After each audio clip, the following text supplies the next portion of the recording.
أعوذ بالله من الشيطان الرجيم بسم الله الرحمن الرحيم. Assalamualaikum warahmatullahi wabarakatuh. Alhamdulillah, lisan kita selalu memuji sang pencipta Allah dengan penuh keyakinan bahwasanya kalimat Alhamdulillah adalah kalimat syukur yang pasti Allah akan tambah nikmat yang kita butuhkan untuk roda kehidupan di muka bumi ini dan juga puncaknya di akhirat dengan kalimat ini. Maka selalu rutin ucapkan kalimat ini. Selanjutnya kita panjatkan salawat dan taslim, kalimat yang mulia dan salam hormat kita kepada utusan Allah Nabi besar Muhammad sallallahu alaihi wa ala alihi wa sahbihi wasallam sebagaimana Allah telah perintahkan kita untuk mengucapkannya. Sebelum kita mulai teman-teman sekalian, saya mengajak diri saya dan juga teman-teman sekalian selalu rutin berdoa kepada Allah Subhanahu wa taala untuk keselamatan kita dunia akhirat dan juga agar seluruh amal-amal kita yang sudah kita kerjakan diterima oleh Allah Subhanahu wa taala sehingga tidak sia-sia. Karena setiap kesempatan beramal yang sudah berlalu tidak bisa diulangi. Serta juga pelanggaran-pelanggaran yang pernah dilakukan semoga Allah maafkan dan Allah tutupi di dunia dan juga di akhirat. Dan selalu lowongkan waktu untuk mendoakan agar negara kita menjadi negara yang aman, tentram. Selalu Allah berikan taufik para pemimpin agar mereka bisa menjalankan tugasnya dengan baik. Menjaga keamanan dan ketentraman negara dan semoga semua permasalahan yang sedang menimpa negara kita dari banjir, gempa, dan apapun ujiannya diangkat oleh Allah Subhanahu wa taala. Allahumma amin. Bahasan kita pada malam ini yang diangkat oleh Syekh Muhammad bin Abdul Wahhab ada di halaman 88 bab izdira'un ni'mah wa istighfar bi hurumatillah. Bab tentang memandang ringan nikmat Allah atau bahasa lainnya kufur nikmat. Dan juga menganggap enteng perkara-perkara yang diharamkan oleh Allah Subhanahu wa taala. Uniknya dari semua dosa-dosa besar yang beliau susun dalam buku ini, hanya ini yang tidak ada dalilnya. Dan bagi yang pegang bukunya ada footnote nomor 104 di bawah dikatakan setelah judul ini hanya ada halaman kosong pada makhtutat atau manuskrip Syekh Abdurrahman bin Abdul Aziz Al-Hisin pada makhtutatnya sama hal mufti Syekh Muhammad bin Ibrahim demikian juga sama. Sedangkan al-makhtutat atau manuskrip Syekh Muhammad bin Abdul Latif tidak disebutkan judul ini. Dan ini juga dinukil disertai dengan tambahan penjelasan dari naskah yang diterima oleh Ismail Al-Ansari. Artinya dari semua orang yang coba meneliti buku Syekh Muhammad bin Abdul Wahhab ini rahimahumullah, itu hanya ada satu orang, tapi saya belum temukan bukunya, yaitu yang bernama Ismail Al-Ansari. Dia yang menuliskan rincian daripada bab ini. Namun alhamdulillah Allah mudahkan kita coba menyusun beberapa hal yang berhubungan dengan masalah ini. Semoga sudah mewakili tentunya. Baik teman-teman sekalian, kenapa menganggap ringan nikmat Allah dianggap dosa? Bahkan dosa besar. Dalilnya yang pertama, karena kita butuh dalil untuk menunjukkan kalau itu dosa. Seperti antum sehat, anggap remeh, seakan-akan itu tidak penting. Adanya makanan dan minuman selalu dianggap itu adalah hal yang biasa. Adanya pakaian, kesehatan, pasangan, keturunan, rumah, tempat tinggal, teman-teman, masa waktu hidup, semua itu dianggap biasa. Sehingga selalu saja tidak pernah disyukuri. Bahasa lainnya kufur nikmat. Dalilnya tentang masalah haramnya perbuatan ini, yang pertama surah Ibrahim, surah nomor 14 ayat 7. Ayat yang masyhur, surah Ibrahim ayat 7. Wa idh ta'adzana rabbukum la in syakartum la azidannakum. Kemudian Allah bilang wa la in kafartum inna azabi lasyadid. Ingatlah ketika Tuhan Muhammad menetapkan siapapun di antara kalian yang bersyukur pasti aku tambah. Namun siapa yang kufur terhadap nikmat maka sesungguhnya azabku sangat pedih. Ada ancaman enggak? Ada ancaman. Bersyukur ditambah, kufur berarti disiksa. Ancaman ini yang membuat memandang ringan dan menganggap remeh nikmat Allah dosa. Kita masih dalil dulu ya. Kemudian selanjutnya juga dalam surah Al-Hajj, surah nomor 22 ayat 38. Allah Subhanahu wa taala juga mengancam dan tidak menyukai orang yang kufur nikmat. Surah Al-Hajj ayat 38. Yang bunyinya, Innallaha yudafi'u 'anil ladzina amanu, innallaha la yuhibbu kulla khawanin kafur. Artinya, sesungguhnya Allah pasti akan membela orang-orang yang beriman. Selama kita berada di atas rel keimanan, menjaga hubungan baik sama kita sama Allah, maka lupakan semua permasalahan. Kenapa sih Allah akan membela kita? Santai aja hadapin. Allah akan datangkan pertolongannya. Itu pasti. Ayat ini berlaku dari awal turun sampai hari kiamat. Dan Allah mengatakan, dan ketahuilah Allah tidak suka dengan para pengkhianat dan orang yang kufur nikmat. Perhatikan di sini ada ancaman juga. Allah membenci mereka. Kemudian juga dalam surah At-Takatsur ayat 8. Ini umumnya kita hafal. Kita kan paling suka inna atayna wal asr.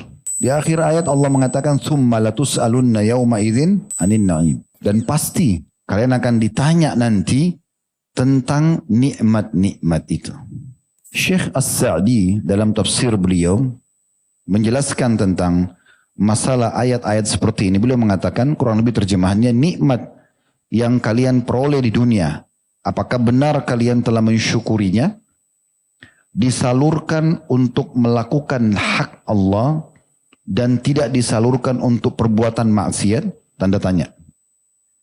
Jika kalian benar-benar bersyukur, maka kalian kelak akan mendapatkan nikmat yang lebih mulia dan lebih baik. Atau kalian tertipu dengan nikmat tersebut, malah kalian tidak mensyukurinya. Bahkan sungguh celaka, kalian malah memanfaatkan nikmat tersebut dalam kemaksiatan. Ini perkataan beliau.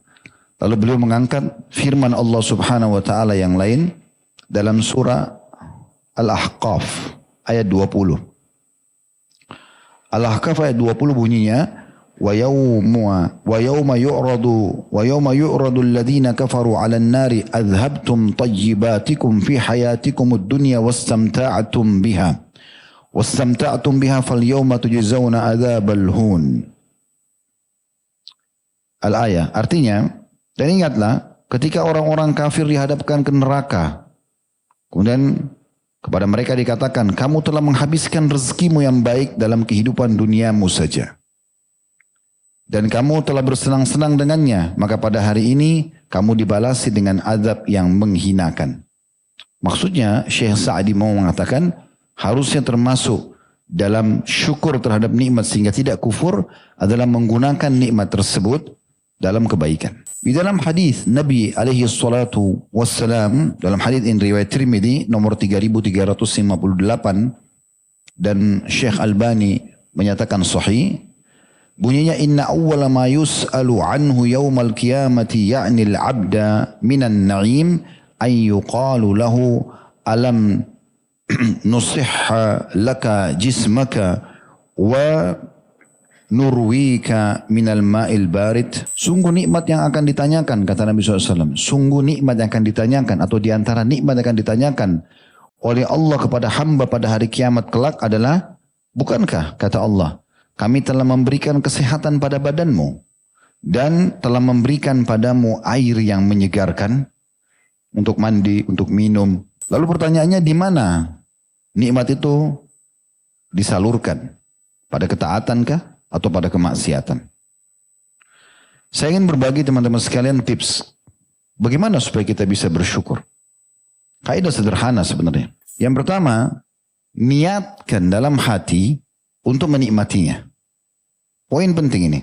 Pernah nggak antum masuk ke mall, kemudian ada orang jual makanan yang sudah dipotong-potong kecil untuk dicicipi? Pernah? Makan berapa banyak? Habis semua satu nampan. Kecil ya. Kadang-kadang cuma pakai tusuk gigi saja. Baik. Kenapa pada saat antum makan itu enak? Bukan gratis. Ada juga gratis nggak enak. Karena antum niat mau menikmati.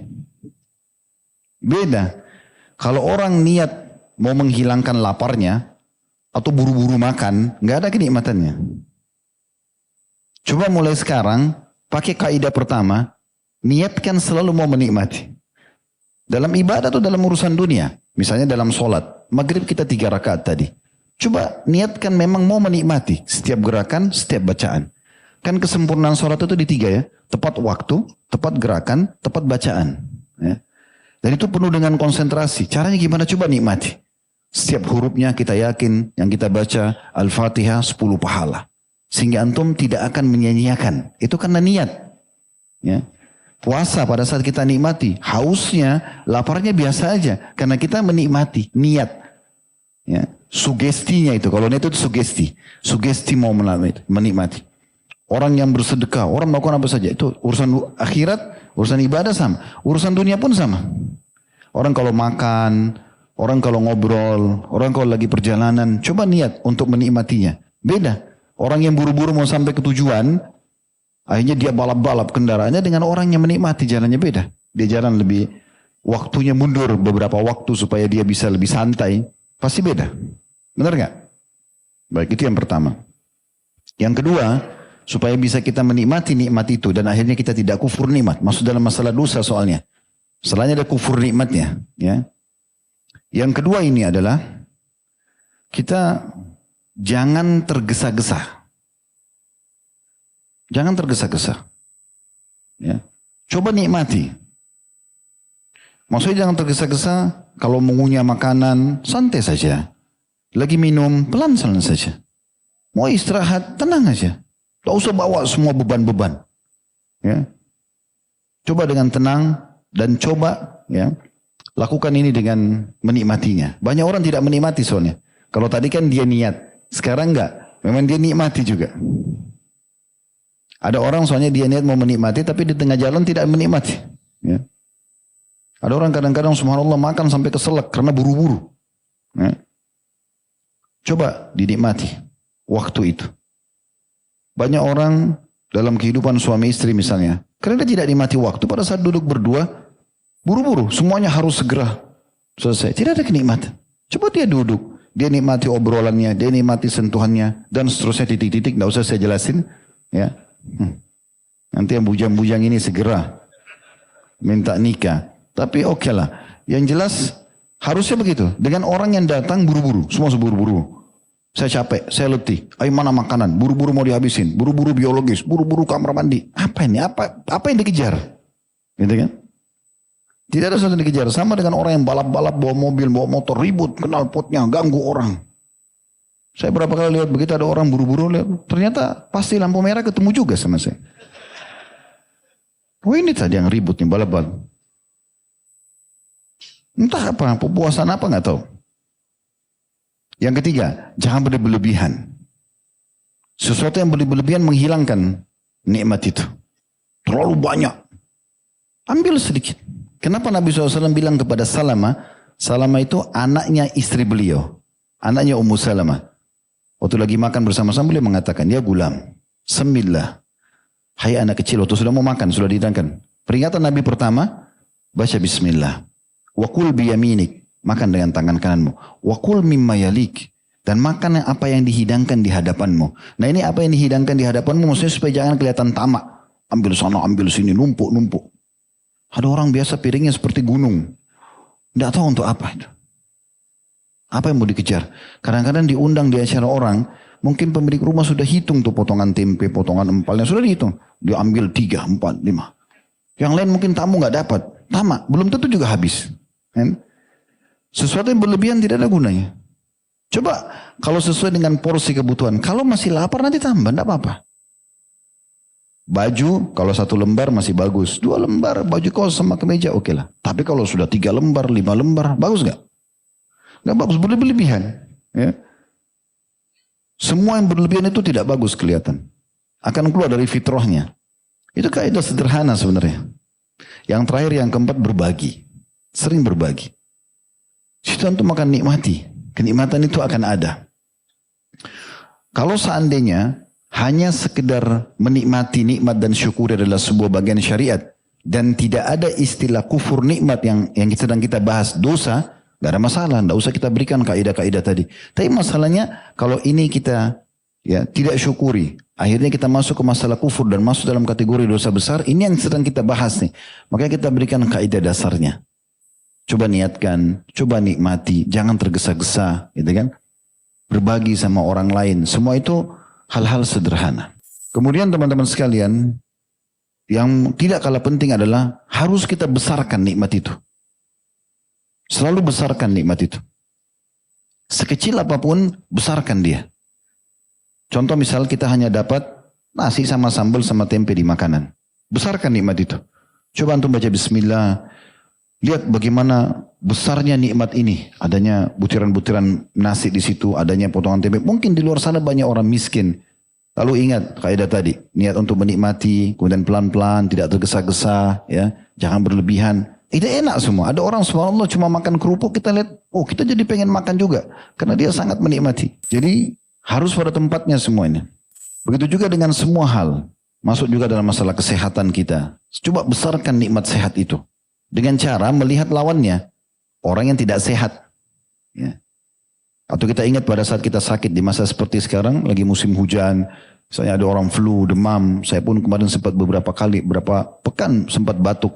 Alhamdulillah Allah sudah sembuhkan, tapi pada saat itu ambil pelajaran, oh enak benar orang yang tidak batuk ya. Enak benar orang yang tidak demam, gitu kan.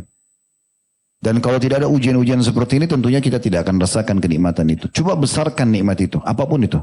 Misal antum diberikan hadiah oleh seseorang, walaupun sederhana.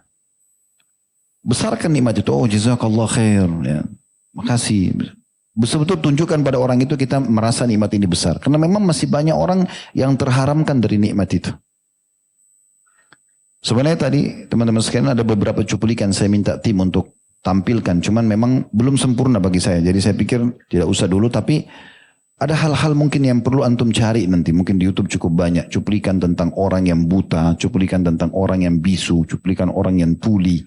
Orang yang lumpuh, lahir dalam kondisi lumpuh. Orang yang menikah, kemudian gagal. Atau orang yang punya pasangan suami istri tapi tidak punya anak. Orang yang punya anak tapi mungkin cacat lahirnya. Kita lihat poin-poin ini. Tujuannya untuk supaya kita tahu nikmat Allah terlalu besar kepada kita. Terlalu besar. Tidak bisa terhitung gitu. Katakan lebih banyak ya, penyampaian para ulama yang akan kami sampaikan. Seperti misalnya perkataan Abu Darda radhiyallahu anhu. Beliau mengatakan dalam masa ini as-sihhatu ghinal jasad. Untuk membesarkan sebuah nikmat itu beliau mengatakan ketahuilah sehat itu adalah bentuk kecukupan pada badan kita atau kekayaan badan itu sendiri. Kita subhanallah dari sekian tahun umur, coba teman-teman introspeksi diri. Dari sekian tahun kita hidup. Berapa kali kita sakit? Mana lebih banyak? Merasa cobaan atau nikmat? Pasti nikmat. Kita kecilkan misalnya. Mana lebih banyak teman-teman? Antum lapar atau kenyang? Lapar misalnya, kita lagi lapar. Tiba-tiba kita sudah merasa lapar terus ingin makan. Habis makan, yang tadi kita lapar mungkin 10-15 menit, akhirnya kita makan. Habis, hilang laparnya. Lapar yang kita rasakan tadi 15 menit, setengah jam, itu hilang setelah kita makan dan kita bisa kenyang ini sampai 5-6 jam ke depan. Kan begitu. 1 tahun antum tidak sakit, 365 hari. Tahun depan Allah cuma uji seminggu flu. Ada orang Masya Allah mungkin 1,5 tahun, 2 tahun tidak sakit. Jadi nikmat itu banyak sekali. Cuma kadang-kadang orang kecilkan, dia tidak besarkan nikmat itu. Harus kita belajar untuk menikmati dan membesarkan nikmat. Karena salah satu upaya syaitan, kata sebagian ulama adalah mengecilkan nikmat Allah. Pada saat dia lihat pasangannya, dia kecilkan nikmat itu. Seakan-akan ya sudah ini, istri saya, ini suami saya. Padahal sebenarnya Allah kasih dia makhluk yang akan bersama dia, mendampingi dia, melayani kebutuhannya. Setiap detiknya harus dinikmati dan disyukuri. Makanan yang kita makan, bisanya lidah kita ya membedakan, memberikan cita rasa. Kemudian setelah itu masuk ke dalam tubuh kita dengan luar biasa.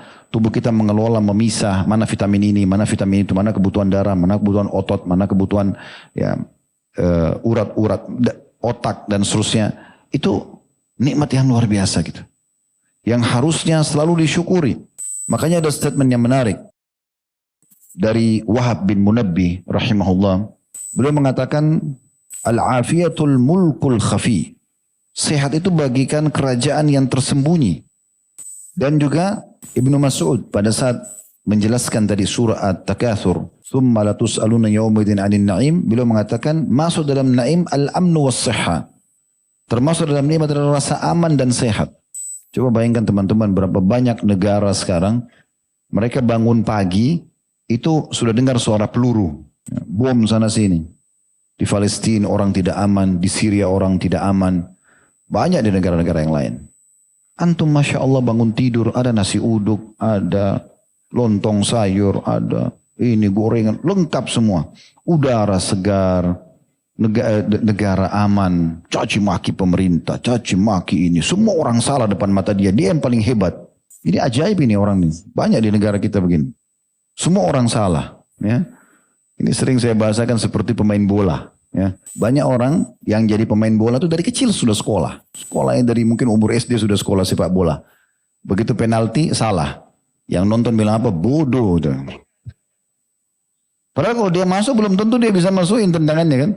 Itu banyak orang begitu. Oh, caci maki pemimpin, caci maki atasannya, caci maki orang tuanya, caci maki teman-temannya. Seakan-akan semuanya orang salah, dia yang paling hebat. Padahal belum tentu dia bisa kerjakan. Ya. Maka hati-hati, keamanan yang ada sebuah nikmat, jangan kufur. Alhamdulillah, itu harus kita syukuri. Gitu kan? Itu juga dengan kesehatan tadi, selalu syukuri. Sampai sebagian juga ulama salaf, seperti Bakar Al-Mazini, radhiyallahu rahimahullah, beliau mengatakan, ya bna Adam, wahai anak Adam. Bakar ini berkata, in aradta an ta'lama qadra ma an'ama Allahu 'alaik faghammid 'ainaik. Wahai anak Adam, kalau kau benar-benar mau tahu kadar nikmat Allah, mulai dari hal yang paling sederhana yang bisa kamu lakukan, yaitu coba pejamkan matamu. Coba pejamkan mata, bayangkan seperti ini keadaan kita. Tidak bisa tahu siapa yang di depan kita, tidak bisa tahu apa yang berbahaya, lubang kah, batu kah. Kita kalau mau jalan meraba-raba. Setiap hari kita gunakan mata kita. Berapa belas tahun dan puluhan tahun kita gunakan mata. Bisa kita lihat segala macam hal. Itu nikmat yang luar biasa. Itu saja sudah sulit untuk kita, ya, untuk dibahas kita. Saya pernah dapatkan sebuah asar bahwasanya ada seseorang dari umat sebelum kita. Dia beribadah kepada Allah ratusan tahun di sebuah pulau. Pada saat dia wafat, maka Allah subhanahu wa ta'ala mengatakan kepada para malaikat, masukkan hambaku ini ke dalam surga karena rahmatku. Lalu dia mengatakan, ya Allah amalku. Karena dia rasa dia ratusan tahun beribadah.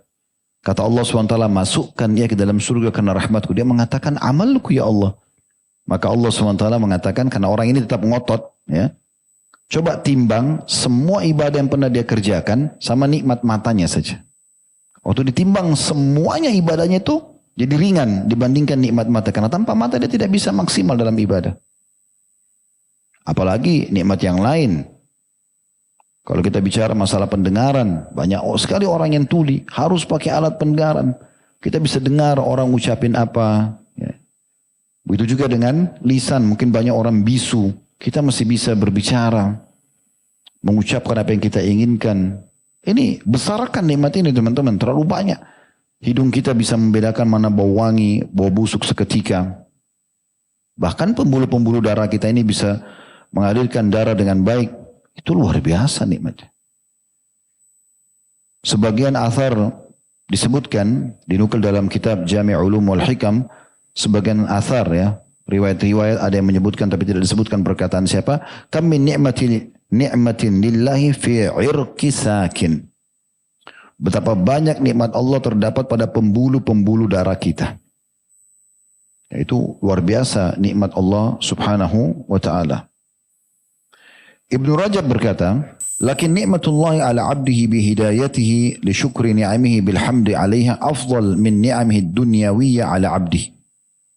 Cuma memang kalau kita besarkan semua nikmat-nikmat yang ada, makanan, minuman, pakaian, kesehatan, pasangan, keturunan, pekerjaan, apa sajalah, termasuk waktu, umur, segala macam, beliau mengatakan semua itu nikmat. Tetapi yang perlu digarisbawahi adalah kalau nikmat Allah itu memuncak pada seorang hamba bihidayah atau petunjuk yang Allah berikan agar dia bisa bersyukur.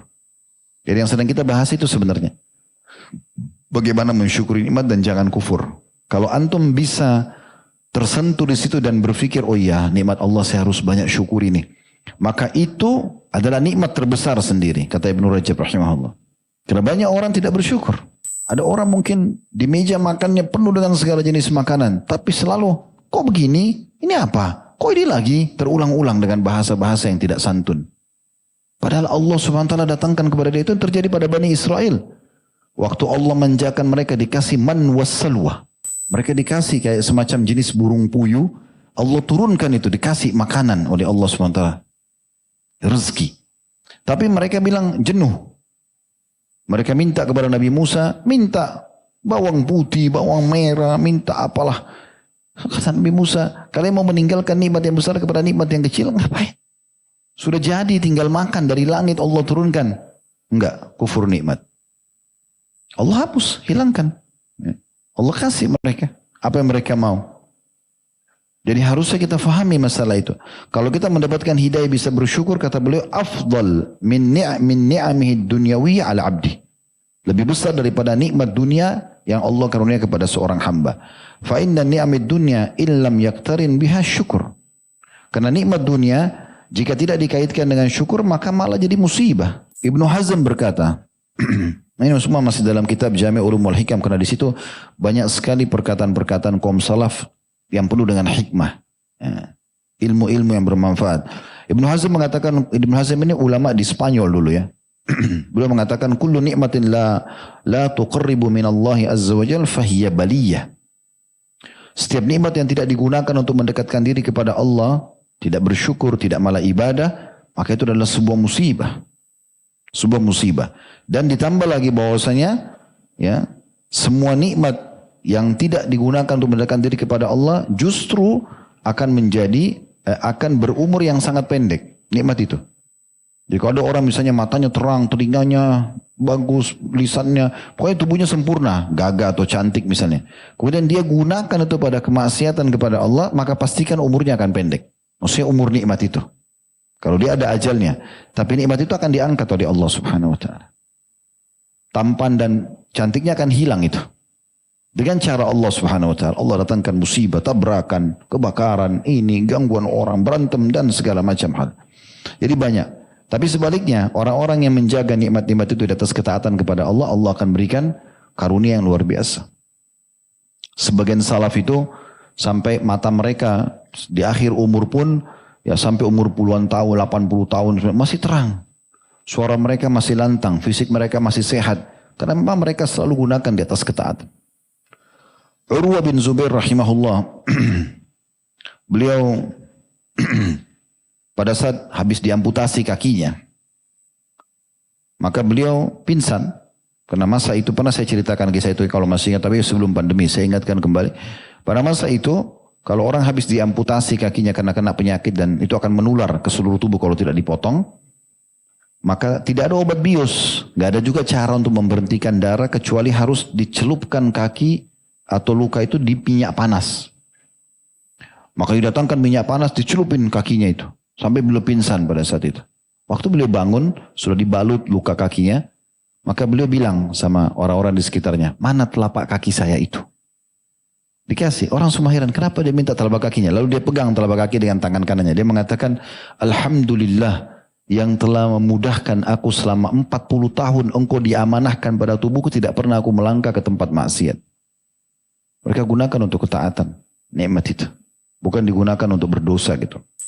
Kemudian juga Nabi SAW dalam sebuah riwayat, pernah beliau keluar, riwayat Bukhari, keluar satu hari lapar, Nabi SAW lapar, di rumah tidak ada makanan, beliau keluar. Kemudian beliau lewat di depan rumahnya Abu Bakar pas keluar.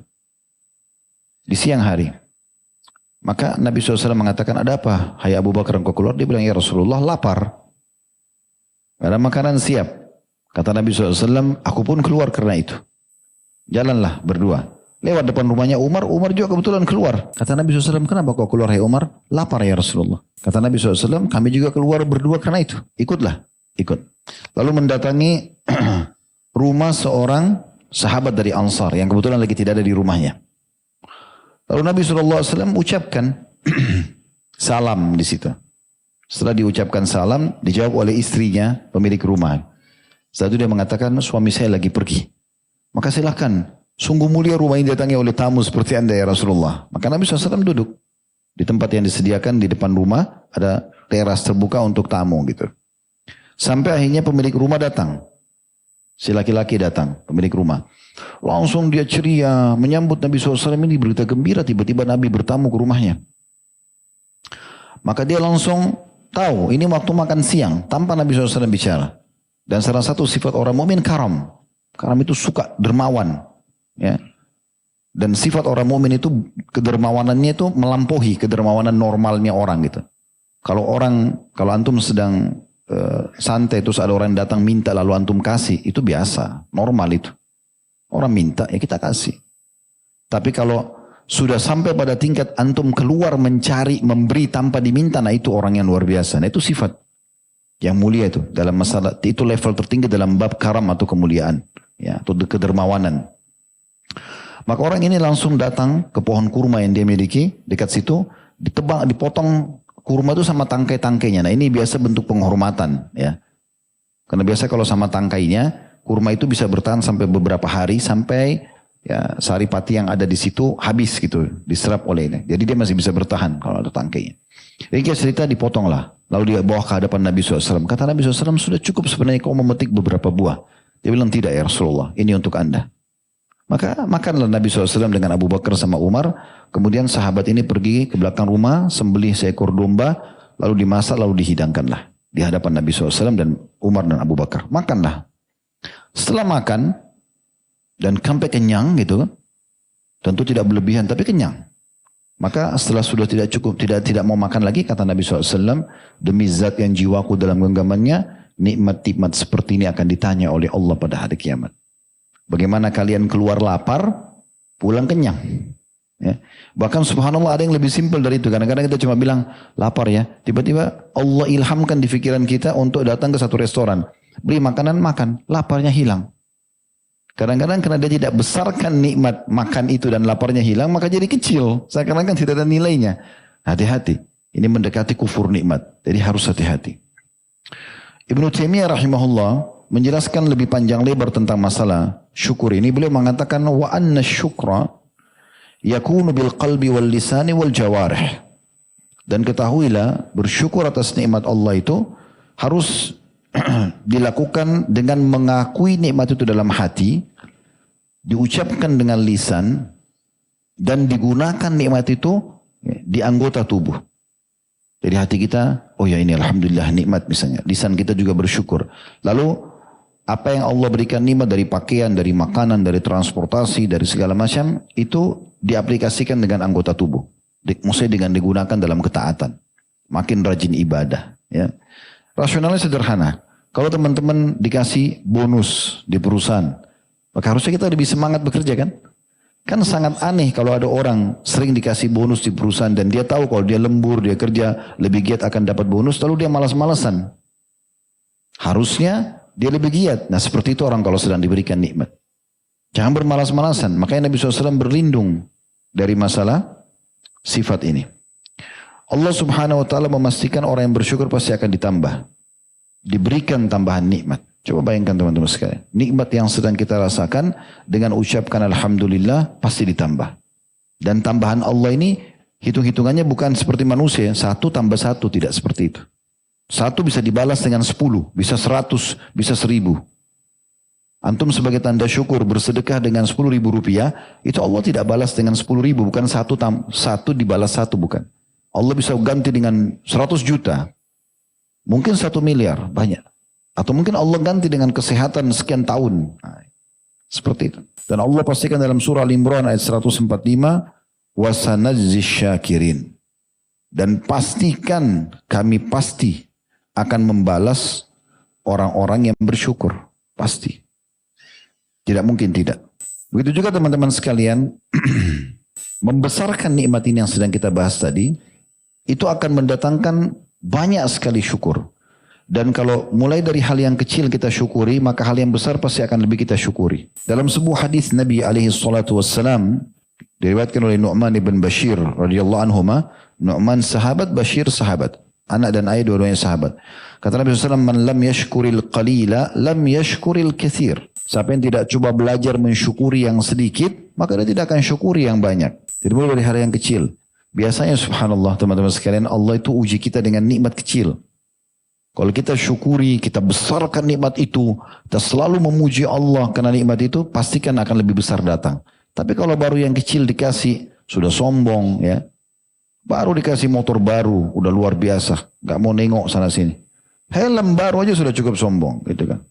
Casing handphone baru sudah luar biasa sombongnya. Kopiah baru, jilbab baru, sudah cukup sombong. Bagaimana Allah mau kasih toko baju? Nggak mungkin itu. Ya.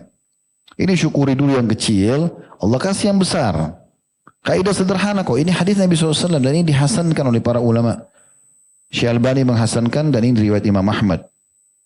Dan ini harus betul-betul kita lakukan dengan membesarkan nikmat tersebut dan biasa bersyukur. Ibnu Qayyim menceritakan bahwa ada seorang Arab pernah menemui Amir Mu'minin Ar-Rasyid. Orang itu berkata, wahai Amir Mu'minin, semoga Allah senantiasa memberkahi Anda dengan nikmat dan mengokohkan Anda untuk selalu mensyukurinya. Semoga Allah juga memberikan nikmat yang Anda harap-harap dan Anda berprasangka baik kepada Allah dengannya. Dan continue dalam melakukan ketaatan kepada Allah. Semoga Allah juga menampakkan nikmat yang ada pada Anda, namun tidak Anda rasakan. Semoga juga Allah mudahkan Anda mensyukurinya. Ar-Rasyid terkagum-kagum, khalifah. Pada satu dengan ucapan tersebut, lantas beliau berkata, sungguh bagus pembagian nikmat menurutmu tadi. Dinukil oleh Ibnu Qayyim dalam kitab Al-Fawaidnya beliau. Jadi memang membesarkan nikmat ini penting, gitu kan? Allah Subhanahu wa taala, teman-teman sekalian, dan ini harus direnungi baik-baik. Selalu memenuhi kebutuhan kita. Kecuali sebagian kecil yang Allah tidak penuhi. Karena Allah lebih tahu sebagai pencipta, kenapa Allah belum kasih atau kenapa Allah tunda kasih. Gitu kan? Contoh misal, bukankah tiap hari kita lapar? Bukankah tiap hari kita haus? Dan kalau lapar dan haus ini ada dalam hidup kita melebihi waktu yang biasa kita rasakan, itu menyiksa sekali. Ada orang sampai mati kelaparan, ada orang mati kehausan gitu kan. Selalu kita rasakan lapar setiap hari, kita haus setiap hari, kita capek setiap hari, ngantuk setiap hari. Kita butuh pakaian setiap hari, ya. Kita butuh udara yang segar setiap hari. Kita butuh cahaya setiap hari, kita butuh air setiap hari. Banyak sekali. Allah kasih nggak? Kasih. Kadang-kadang ada yang Allah tidak kasih. Misalnya kita minta mau menikah sama fulan, Allah belum kasih.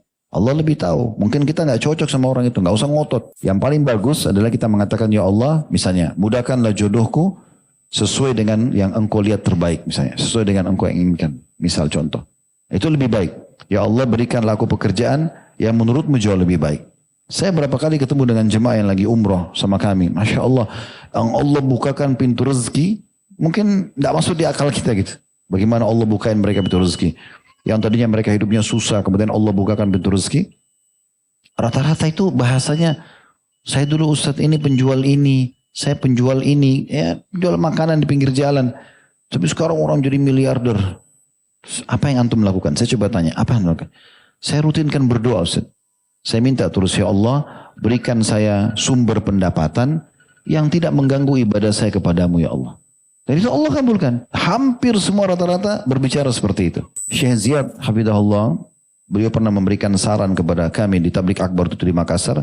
Beliau mengatakan, usahakan kalau minta satu sama Allah, walaupun kita bisa detailkan, kita bisa mengatakan, ya Allah sembuhkan penyakit saya yang ini.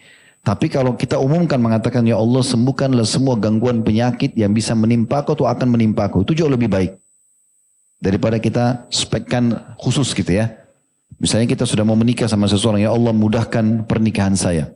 Yang terbaik menurutmu. Itu bisa saja pernikahan itu batal lalu diganti sama orang lain, itu kuasa Allah. Tapi itu bisa terjadi. Ya.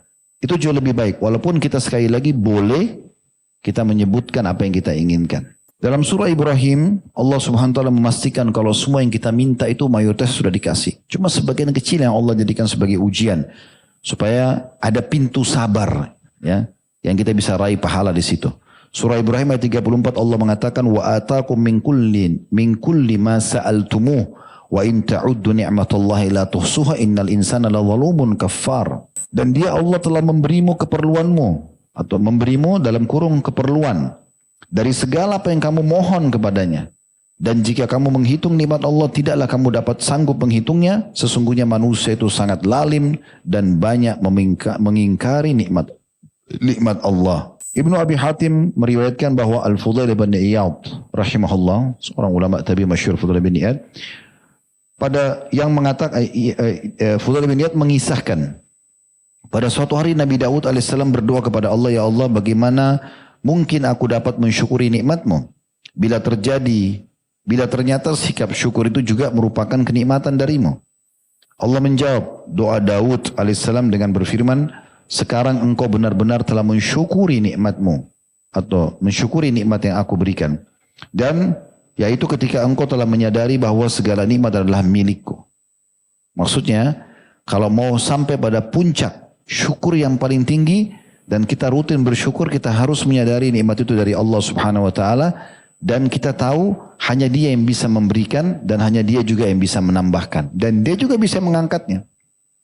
Sering saya ucapkan contoh ini, kalau kita lagi sehat, yang ciptakan kita Allah, yang ciptakan kesehatan Allah, yang bisa pertahankan Allah. Kalau kita lagi sakit, yang ciptakan kita Allah, yang ciptakan penyakit Allah, yang bisa menghilangkannya hanya. Lalu kenapa bergantung pada selain Allah? Imam Syafi'i rahimahullah mengatakan segala puji hanya milik Allah yang satu saja dari nikmatnya yang tidak dapat disyukuri kecuali dengan menggunakan nikmat baru darinya. Dengan demikian nikmat baru tersebut pun harus disyukuri kembali. Demikian seterusnya. Maksudnya supaya kita bisa menambahkan nikmat lagi setelahnya harus syukuri dulu ini. Pindah ke nikmat ini. Ini disyukuri, pindah lagi ke nikmat seterusnya. Kalau sekarang antum bisa Allah kasih makanan dan memuaskan satu piring nasi, tempe, sayur, alhamdulillah akan membuat datang nikmat yang berbeda. Lauknya akan bertambah. Menunya akan berbeda. Cita rasanya akan meningkat. Begitu terus. Begitu terus. Syukuri. Kadang-kadang teman-teman karena sudah terlalu lama nikmat itu sama kita, sering tiap hari kita rasakan, jadi kita kecilkan. Nah ini yang bahaya. Ya. Lupa kalau istri ini sudah sekian tahun melayani dia, ini suami sudah sekian tahun membiayai hidupnya, ini anak sudah sekian tahun ya berbakti sama dia, ini orang tua sekian tahun mengurus dia, ini sahabat sudah sekian tahun hadir dalam hidupnya, ini perusahaan sudah sekian tahun membantu dia, menaungi hidupnya. Ya, dapat pendapatan. Kendaraan yang dia pakai sudah berapa kali memenuhi kebutuhan dia. Kamu pakai kendaraan apa? Motor ini. Ya motor ini. Padahal motor itu sudah 5 tahun dia pakai. Udah sering silaturahim, sudah sering ke rumah sakit, sudah sering segala macam. Ya, luar biasa gitu ya. Harusnya kita syukuri. Dan sebagai penutup teman-teman sekalian, sesungguhnya puncak yang terbesar setelah nikmat Allah SWT diberikan kepada kita di dunia, di akhirat kita akan masuk ke dalam surga. Dan itu akan diberikan kepada orang-orang yang suka bersyukur. Orang yang bersyukur itu adalah ahli surga. Tidak ada yang lain. Ya. Kapan mereka mensyukuri nikmat-nikmat itu, maka Allah akan balas dengan surga. Disebutkan dalam surah As-Saba sebagai penutup ayat 4. liyajziyalladzina amanu wa amilus solihati ulaika lahum magfiratun wa rizqun karim. Supaya Allah memberi balasan kepada orang yang beriman dan mengerjakan amal yang saleh. Mereka itu adalah orang-orang yang baginya ampunan dan rezeki yang mulia. Masuk dalam amal saleh adalah mensyukuri nikmat-nikmat yang ada.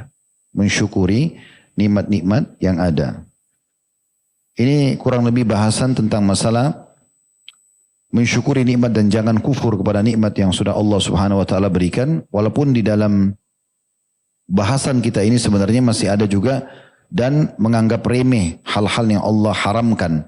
Tapi masuk dalam umumnya bahasan kita tadi dan insya Allah kita akan singgung sedikit nanti sebelum masuk pertanyaan selepas Isya.